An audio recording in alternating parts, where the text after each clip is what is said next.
My name is Anna. I moved to a small village 2 years ago with my husband, Max. We wanted to live closer to nature.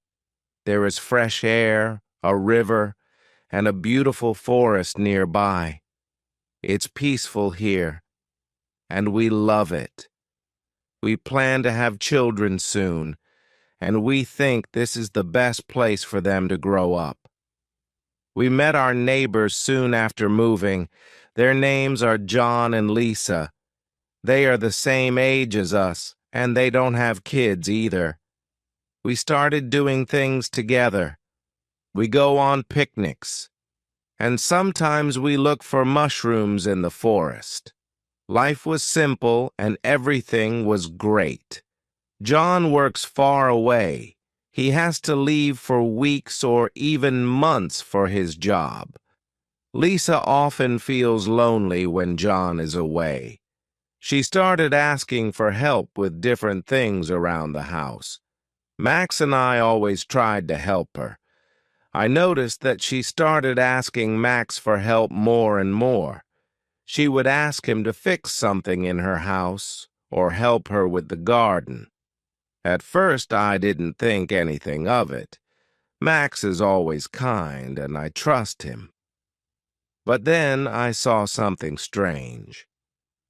Lisa started wearing different clothes when Max was around.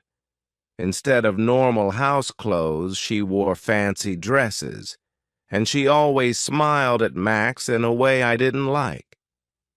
I tried not to worry, but deep down, I felt uneasy.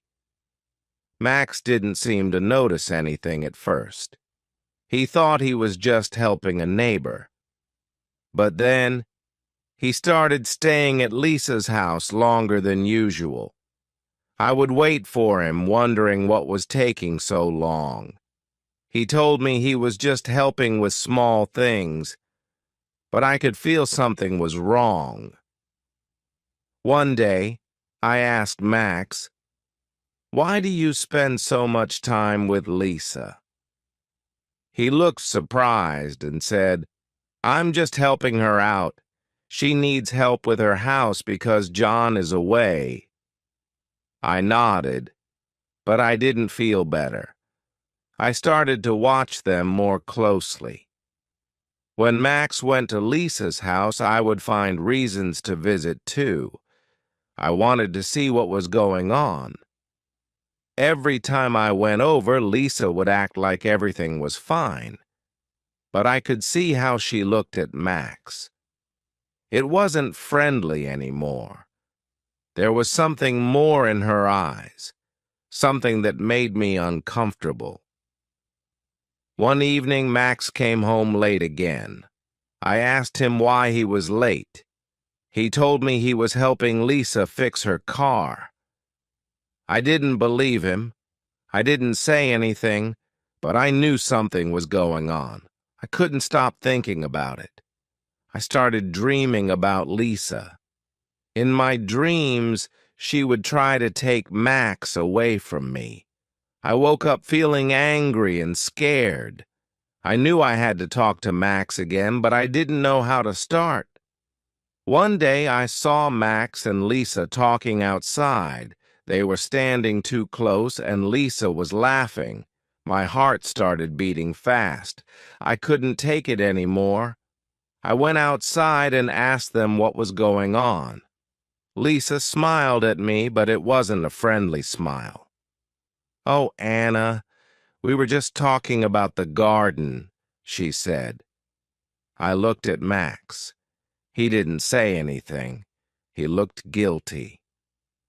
That night I told Max how I felt. I told him I didn't like the way Lisa was behaving, and I didn't like how much time he spent with her. Max was quiet for a while. Then he said, "I'm sorry, Anna. I didn't realize how much it was bothering you." I felt a little better, but I still wasn't sure if I could trust him completely. From that day on, Max tried to avoid Lisa. He stopped going to our house as often, and I noticed that Lisa started spending more time alone. Weeks passed, and things seemed to go back to normal. But I still think about what happened. I trust Max, but I don't trust Lisa. I know she wanted something more, and I'm glad I said something before it went too far. Even though Max promised to stop helping Lisa so much, I still felt uneasy. Every time he went outside, I worried that Lisa would come by. I didn't want to be the kind of wife who always watches her husband, but I couldn't help it. One day, Lisa came over to our house. She had a cake in her hands and smiled sweetly. "Hi, Anna," she said. "I made this for you and Max. I hope you like it." I smiled back, trying to be polite. "Thank you, Lisa," I said, taking the cake. "Is Max home?" she asked, looking around me, trying to see if he was inside. I wanted to say no, but I knew Max was just in the next room. "Yes, he's here," I said, feeling my heart beat faster. "But he's busy right now." Lisa looked disappointed, but quickly smiled again. "Oh, okay. I'll leave you two to enjoy the cake. Let me know if you need anything." She waved and left. I closed the door and felt a strange mix of relief and worry. I didn't want to let Lisa get between Max and me, but she seemed to keep trying to stay close to him. That night, I told Max about how Lisa came over with the cake. He laughed a little and said, "I think she's just being friendly. You don't have to worry." But I wasn't so sure. Lisa's smiles and her way of talking to Max didn't seem friendly to me. I decided that the best thing to do was keep a distance from her. The next week, Max went back to his usual routine of helping around the house, working in the garden, and spending time with me. I felt happy that things were returning to normal. We talked more, went on walks together, and everything seemed fine again. But one day, while Max was at work, I saw Lisa at the store. She came over and said, "You know, Anna, your husband is very helpful. I don't know what I would do without him." Her words made me uncomfortable, but I smiled politely. "Yes, he's a good man." Lisa laughed softly. "He's more than just good, isn't he? You're very lucky to have him." I didn't like the way she said that, but I didn't want to argue with her. I just nodded and said, "Yes, I am." For the next few weeks, Lisa didn't come around as much. Max and I started spending more time together, and I felt like our relationship was getting stronger.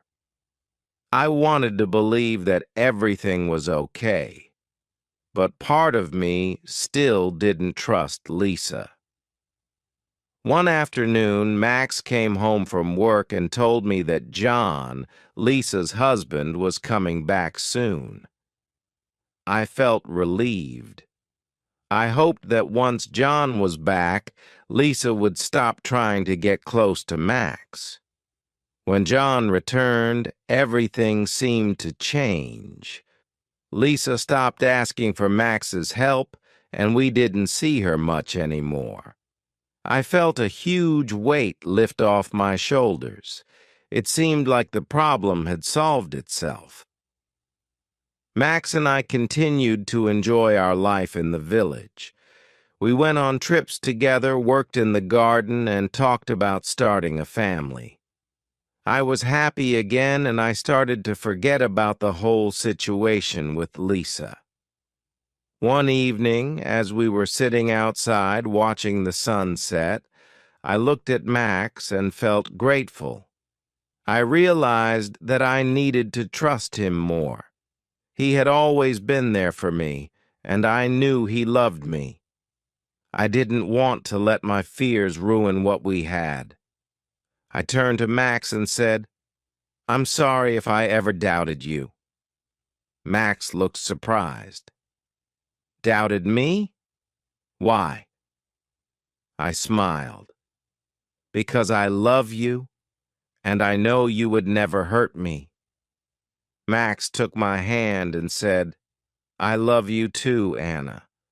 I would never do anything to hurt you." From that moment, I felt peace in my heart. Lisa was just a small part of our story, but Max and I were building something much bigger, our life together. As time passed, we stopped thinking about Lisa. John and Lisa moved away a few months later because John got a new job in the city. After they left, life in the village became peaceful again. Max and I started talking more seriously about having children, and we looked forward to the future. In the end, I learned that trust and communication are the most important things in a relationship. No matter what challenges come our way, I know Max and I can get through them together. The end. If you enjoy the story, please like, subscribe, and share.